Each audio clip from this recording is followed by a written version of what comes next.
So this is an autorack, and if you don't know what an autorack is, it is a railed vehicle that carries automobiles.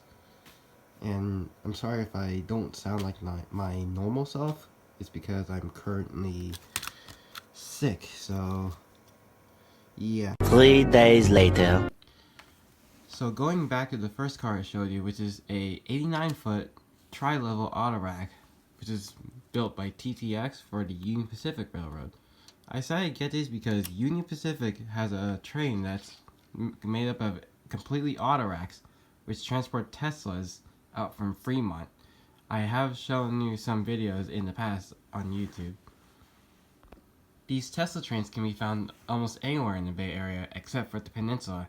They can be found on subdivisions like the Warm Springs subdivision, Martinez, Niles, and even Oakland occasionally. So going to the details on the freight cars. So as you can see, these have ball bearings, or I believe they call them roller bearings on these types of trucks. They have the knuckle couplers, which is done by Concord, which is similar to microtrains. And for a car like this size, it feels surprisingly light. There's also corrugated sides and like a ribbed roof. So that's pretty much like what normal autoracks have, like normal bi-level or tri-level autoracks around here that I've filmed. The Santa Fe autorack is pretty much identical aside from the extra plate for the logo rather than like what you see on this side. Or actually, now that I see these both in the camera, they have different placements for logos and whatnot. Also, this one is red compared to the typical yellow TTX or Union Pacific autoracks. Normally, railroads buy these in their yellow livery like this one, and normally they have the white indicator indicating that it's a high cube. Normally, these white indicators usually mean that that's the height above normal freight cars. The height indicator is kinda slim on these. Normally, the white line on the top indicates how much taller the normal freight cars these train cars are. And these are generally much taller than those, which I don't understand why they decided to make the white indicator this high.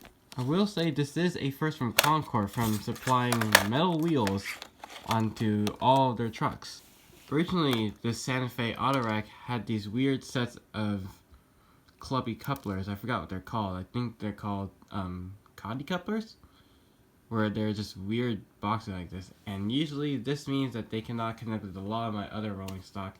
So what I did was I attached Bachmann Easy Made couplers on these, even though they seem kind of long because I have no other couplers to use on these. Now the reason why I decided to get these autoracks is because around where I live, Union Pacific often runs a lot of autoracks that have Teslas on them. And since my family is the owner of a Tesla vehicle, and since I've been down the Warm Springs subdivision seeing what's down there on my recent trip on BART, I decided to get these things.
So overall, I think these Autoracks are actually pretty good looking aesthetically.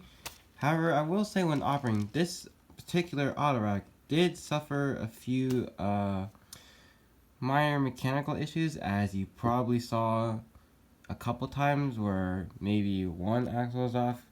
So when it hit a switch or whatever, or anything in the track, it caused it to do something that you see about right here. So that's it for today, so thank you guys so much for watching, and I'll see you in the next video.